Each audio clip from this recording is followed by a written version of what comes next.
Hello student आज हम NCERT book maths class 10th का जो हमने चैप्टर नंबर फर्स्ट स्टार्ट किया था जिसका नाम था रियल नंबर। उसमें स्टूडेंट आज हम पढ़ेंगे बेसिक इंट्रोडक्शन एक्सरसाइज 1.1 का। स्टूडेंट अगर आपने इससे पिछले वाला वीडियोस नहीं देखा है उसमें मैंने आपको यूक्लिड डिवीजन लेमा के बारे में पढ़ाया था, तो प्लीज वो देख लीजिएगा। अगर आप वो देखेंगे तभी आपको ये समझ आएगा। तो स्टूडेंट आज का जो हमारा टॉपिक है वो यूक्लिड डिवीजन एल्गोरिथम है। स्टूडेंट मैंने आपको जो पढ़ाया था यूक्लिड डिवीजन लेमा, वो मैंने आपको बताया था उसका यूज मुझे कहाँ पे करना है, यूक्लिड डिवीजन एल्गोरिथम में करना है। जैसे स्टूडेंट मैंने आपको लेमा के बारे में बताया वैसे आपको याद रखना है कि जो आपका एल्गोरिथम होता है ये क्या होता है। Algorithm is a series of well defined step to solve particular problem. ठीक है, आपका जो एल्गोरिथम है ये क्या है, series of well defined step है to solve a particular problem. एक वेल डिफाइंड स्टेप है जो जिसका मुझे यूज करना है to solve a particular problems के लिए। ठीक है, तो ये आपका स्टूडेंट एल्गोरिथम होता है। अब बात करते हैं स्टूडेंट यूक्लिड डिवीजन एल्गोरिथम क्या होता है। पहले तो स्टूडेंट आपको इसका यूज कहाँ पे करना है आपको पता होना चाहिए। इसका यूज मुझे करना है टू फाइंड एचसीएफ। कोई पूछेगा तो बताना है उनको कि मुझे यूक्लिड डिवीजन एल्गोरिथम का यूज कहाँ पे करना है, टू फाइंड एचसीएफ। एचसीएफ क्या होता है, हाईएस्ट कॉमन फैक्टर होता है। ठीक है, अब एचसीएफ कैसे फाइंड करते हैं मैं आपको एक बार सिखा देता हूं। ठीक है, ये आपको आना चाहिए। देखिए स्टूडेंट एक नंबर 10 है, 10 के मैंने फैक्टर बनाए 2 इंटू 5 10 होता है, फैक्टर लिख लिए इसके। 20 के मैंने फैक्टर बनाए 2 इंटू 5, इन दोनों में कॉमन 2 है, इन दोनों में कॉमन 5 है, 2 इंटू 5 10, तो कॉमन निकाल लिया। ठीक है, एक तो ये तरीका हो गया स्टूडेंट एचसीएफ निकालें। एक और तरीका है, देखिए स्टूडेंट जो एचसीएफ होता है नहीं है तो हाईएस्ट कॉमन फैक्टर, बट जब मुझे इसमें देखना होता है तो मुझे क्या देखना है, product of least power of all common factor. मैं आपको बता दूं इसका मतलब क्या स्टूडेंट। 10 के मैंने फैक्टर बनाए 2 इंटू 5 10 होता है। 20 के मैंने फैक्टर बनाए, मैं ऐसे लिख सकता हूँ 2 का स्क्वायर 4 इंटू 5 20 होता है। मैंने क्या लिखा है, हाईएस्ट कॉमन फैक्टर, बट मुझे क्या देखना, लीस्ट पावर। देखिए 2 और 2 का स्क्वायर, 2 की पावर यहाँ पे 1 है, यहाँ पे 2 है, तो दोनों में लीस्ट कौन सा है, 2, ये लेना है। अब दोनों की पावर ही सेम है तो एक लिख दो, तो 2 इंटू 5 10 आ गया। ठीक है, अब स्टूडेंट ध्यान दीजिएगा। अब बच्चों के दिमाग में डाउट होगा कि सर ये तो हमें पहले ही आ जाता है, अगर यूक्लिड डिवीजन एल्गोरिथम में मुझे एचसीएफ ही फाइंड करना है तो ये तो हमें आ जाता है। बात समझे स्टूडेंट? अब मेरी बात सुने ध्यान से स्टूडेंट, इतना आसान नहीं है जितना आप समझ रहे हो। स्टूडेंट यहाँ पे है क्या, सुनिएगा। अगर मैं आपको ये क्वेश्चन दे दूं, मैंने लिखा है 4052 एंड 12576, आप इसके फैक्टर बनाओ। मेरी बात समझ रहे स्टूडेंट? अगर मैंने आपको नंबर एक बड़ा नंबर दे दिया और मैंने बोला आपको फाइंड करें एचसीएफ, इस तरीके से दिक्कत है ना स्टूडेंट, फाइंड नहीं कर पाओगे आप। बात समझ रहे स्टूडेंट, क्योंकि उसके फैक्टर बनाना आपके लिए मुश्किल हो जाएगा। तो ध्यान दे स्टूडेंट, उस केस में मुझे यूक्लिड डिवीजन एल्गोरिथम का यूज करना है। आई होप स्टूडेंट आपको समझ आ रहा होगा कि जो यूक्लिड डिवीजन एल्गोरिथम है, यूक्लिड डिवीजन एल्गोरिथम का यूज मुझे फाइंड करना है एचसीएफ। और एचसीएफ जो है मुझे यूक्लिड डिवीजन एल्गोरिथम में ऐसे क्वेश्चंस 4052 1257 ऐसे बड़े बड़े क्वेश्चंस मिलेंगे, छोटे भी मिल सकते हैं, बड़े मिलेंगे। तो ये इसका यूज हमें कैसे करना है मैं आपको ये बताता हूँ। ठीक है, तो देखिए स्टूडेंट यूक्लिड डिवीजन एल्गोरिथम मैं आपको समझाने से पहले प्लीज आप क्या करें, एक तो नोटबुक ले लें, साथ साथ में उतारते हुए जाएंगे। ठीक है, तो स्टूडेंट यूक्लिड डिवीजन एल्गोरिथम में मैं आपको एक एग्जांपल से समझाता हूँ ये क्या है। ठीक है, एक एग्जांपल से समझ लीजिएगा। स्टूडेंट मैंने लिखा है use Euclid division algorithm to find the HCF of 455 and 42। ध्यान से समझिएगा। ठीक है, अगर समझोगे तभी समझ आएगा, अगर रट्टा मारना है तो आप मार सकते हैं। ठीक है, बट समझ लीजिएगा। ठीक है, एक क्वेश्चन समझेंगे पूरा एक्सेस से खत्म हो जाएगा। ठीक है, मैं स्टार्ट करूं यूक्लिड डिवीजन एल्गोरिथम। ठीक है, तो देखिए स्टूडेंट है क्या, एक क्वेश्चन मुझे दिया है 455 और मुझे दिया है 42। ठीक है, ये मेरे पास दो नंबर है, मुझे इनका एचसीएफ निकालना है। और क्या बोला गया, यूज यूक्लिड डिवीजन एल्गोरिथम का यूज करके। ठीक है, सुने स्टूडेंट, आपको याद रखना इनमें जो बड़ी वैल्यू होगी ना हर बार होगी, एक छोटी एक बड़ी होगी। जो बड़ी होगी आप उसको हर बार ए मानेंगे और जो छोटी होगी उसे आप बी मानेंगे। एक आपके पास है 455, उसे ए मान लीजिए, एक 42 उसे बी मान लीजिए। ठीक है, मैंने आपको बताया कि जो यूक्लिड डिवीजन लेमा है उसका यूज मुझे यूक्लिड डिवीजन एल्गोरिथम में करना है। तो अप्लाई यूक्लिड डिवीजन लेमा, क्या पढ़ाया था, a is equal to we Q plus r. ये क्या है आपको क्लियरली पता होना चाहिए। a मतलब स्टूडेंट डिविडेंट होता है, b मतलब डिवाइजर, q मतलब कोशेंट, r मतलब रिमाइंडर होता है। अगर आपको नहीं पता है स्टूडेंट प्लीज पहले इससे पिछले वाला वीडियोस देख लीजिएगा। स्टूडेंट थोड़ा अगर ध्यान दें आपको क्या करना है, जो बड़ी वैल्यू उसको बीच में लिखना है और ये सिंबल आपको याद है डिवाइड वाला, फिर बाहर आप 42 लिखेंगे। मैंने क्या बोला, बड़ी वैल्यू को हर बार ए मानना है और छोटी को बी मानना है। आप किससे करेंगे देखिएगा, पहले आपने 10 से करा, 10 इंटू 42 करेंगे तो 420 होता है, तो 5 बचा, 5 में से 2 निकाले 3 बचेगा, 35 आ गया। ठीक है, अब मेरी बात सुने, क्या लिखना है, ये क्या है, बी है, डिवाइजर है, और ये क्वोशंट है, divisor into quotient 42 into 10 plus reminder, reminder कितना आपका ध्यान दीजिएगा 35। ये किसके इक्वल होगा, ए कितना है डिविडेंड, तो डिविडेंड कितना है 455, ऐसे लिख दिया। अब स्टूडेंट अगर आपने फर्स्ट स्टेप कर दिया, मेरी बात ध्यान से सुन लीजिएगा, अगर आपने फर्स्ट स्टेप कर दिया तो सेकंड स्टेप के लिए आपको क्या करना है सुने, मैंने इधर 2 नोट लिखे हैं स्टूडेंट, आपको याद रखना है। नोट नंबर फर्स्ट, अगर रिमाइंडर 0 है, इधर नहीं है, उस केस में जो आपका डिवाइजर होगा, इसकी बात कर रहा हूं भाई, एचसीएफ होगा, है ना।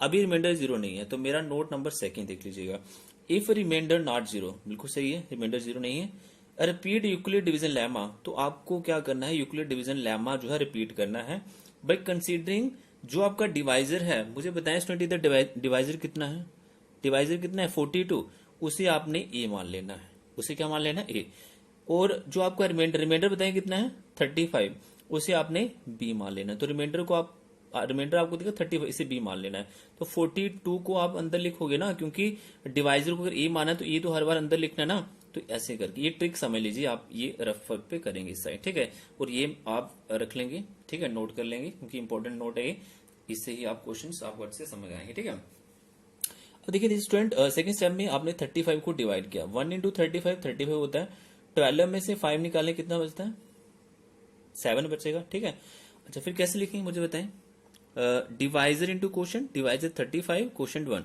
35 इंटू 1 प्लस रिमाइंडर कितना बचा 7 बचा, ये किसके इक्वल होगा, डिविडेंड कितना है 42 के बराबर।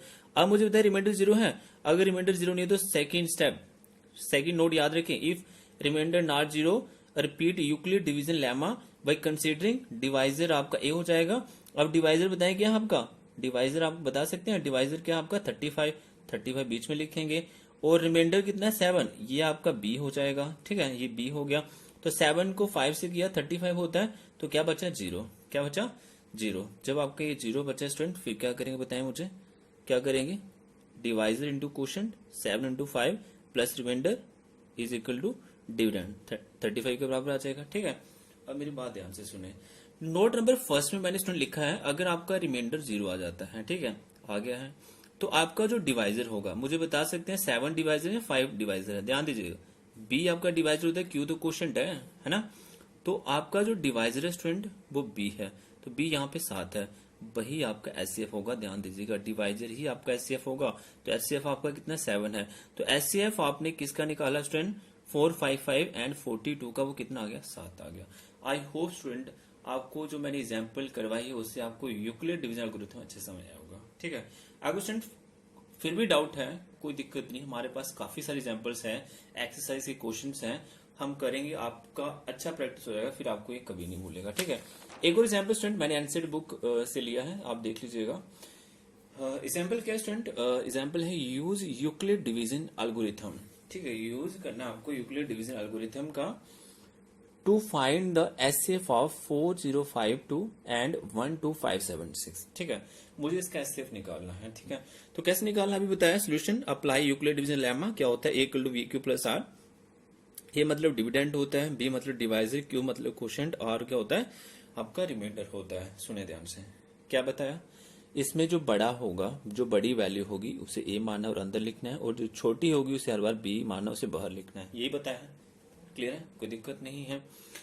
अब क्या करें, आप इसे 3 से मल्टीप्लाई करें, 3 से करेंगे 3 2 का 6, 3 5 का 15, 3 इंटू 4 12, 6 में 6 निकाला 0, 7 में से 5 निकाला 2, 5 में से 1 निकाला 4। ठीक है, क्या बताया मैंने, क्या बताया कि divisor into quotient 4052 plus into 3 plus reminder 420, ये किसके इक्वल होगा, डिविडेंड के 12576 के बराबर होगा। समझ अंडरस्टैंड। नोट मैंने इधर भी लिखा है, ये आपका रफ वर्क है, ये सारा आपका रफ वर्क है, आंसर आपका सिर्फ यही होगा। नोट मैंने स्टूडेंट ये बताया आपको, अगर तो रिमाइंडर 0 है तो डिवाइजर ही एचसीएफ होगा।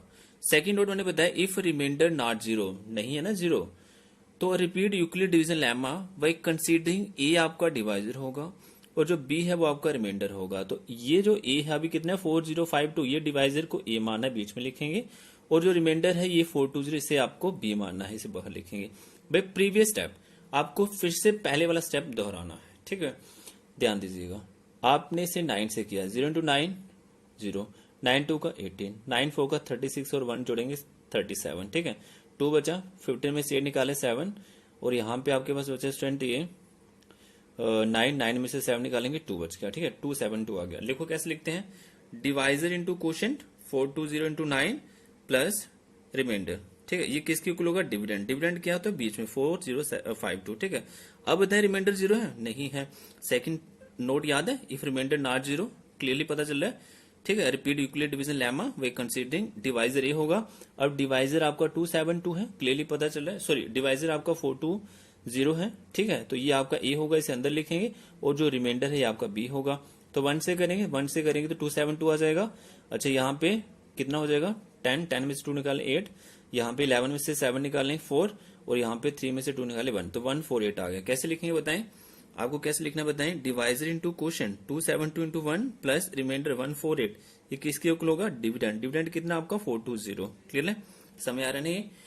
उसके बाद स्टूडेंट यहाँ पे भी रिमाइंडर 0 नहीं है, तो सेकंड स्टेप आपको याद है ना, फिर से आपको क्या करना है, जो आपका डिवाइजर है उसे ए मानना है। तो डिवाइजर अभी कितना है 272, इसे ए मानना है, इसे बीच में लिखना है, और जो रिमाइंडर है उसे बी मानना है। तो रिमाइंडर कितना 148, इसे आपको क्या करना है, बी मान लेना है, ठीक है। तो करें, फिर से 1 से किया 148, 12 में से 8 निकाला 4, और यहाँ पे 6 में से 4 निकाले 2, ठीक है, और 2 में से 1 निकालें तो 1, 124 आ गया, ठीक है आपका। तो ये आपका क्या है स्टूडेंट, ए रिमाइंडर। तो कैसे लिखेंगे बता सकते हैं, divisor into quotient 148 into 1 plus reminder कितना है 124, ठीक है। ये किसके इक्वल होगा, डिविडेंड। डिविडेंड कितना है 272 के बराबर हो जाएगा, समझ आ रहा है नहीं। उसके बाद स्टूडेंट फिर देखिए आपका रिमाइंडर 0 नहीं है, ठीक है। जो 124 है ये आपका 0 नहीं है, रिमाइंडर है ना, ये 0 नहीं है। तो अगर ये 0 नहीं है तो आपने क्या करना है बताएं, जो फिर से आपको इफ रिमाइंडर नॉट 0, रिपीट आपको करना है यूक्लिड डिवीजन लेमा। तो डिवाइजर को ए मानना है, और डिवाइजर कितना बताओ, डिवाइजर पता है 148, इसे ए मानना है, और आपने जो है रिमाइंडर है उसे बी मानना है। तो फिर से 1 से करें 124, और 8 में से 4 निकाले 4 है, 4 में से 2 निकालेंगे तो 2 आएगा, ठीक है, 24 आ गया। तो कैसे लिखेंगे, divisor into quotient 124 into 1 plus reminder कितना है 24, ये किसके इक्वल होगा 148, मतलब डिविडेंड के इक्वल हो जाएगा, ठीक है। तो समझ आ रहा है स्टूडेंट। आगे फिर से देखिए, रिमाइंडर 0 नहीं है, तो सेकंड नोट क्या है, if reminder not 0, repeat Euclid division lemma. तो वही कंसीडरिंग डिवाइजर ए होगा और जो रिमाइंडर बी होगा।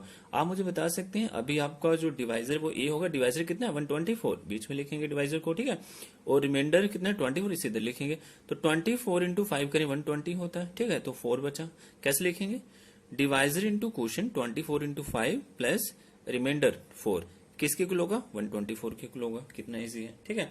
तो स्टूडेंट अभी भी रिमाइंडर 0 नहीं है, तो एक और स्टेप चल रहा है ना, if reminder not 0 repeat Euclid division lemma. मैं बार बार इसलिए बोल रहा हूँ स्टूडेंट कि आपका अच्छा प्रैक्टिस हो जाए।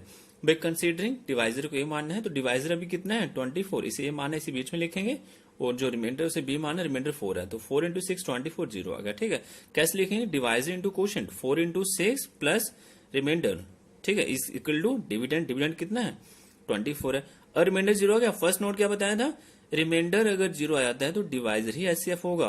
क्या डिवाइजर 4 है या 6 है बताएं, देखो पर बी डिवाइजर है तो बी 4 है, तो आपको ऐसे किसका निकालना था 4052 एंड 12576, तो कितना आ गया, डिवाइजर ही लास्ट में आपका जो होगा वो एचसीएफ होगा, ठीक है, जब आपका रिमाइंडर 0 होगा। तो 4 आपका स्टूडेंट एचसीएफ है। आई होप स्टूडेंट आपको समझ आया होगा। अगर स्टूडेंट फिर भी कोई डाउट रह गया है तो प्लीज वीडियो कमेंट में मुझे बताएं। स्टूडेंट इस वीडियो का मैं पीडीएफ लिंक भी डिस्क्रिप्शन में डाल दूंगा। तो आज स्टूडेंट इतना ही, थैंक यू।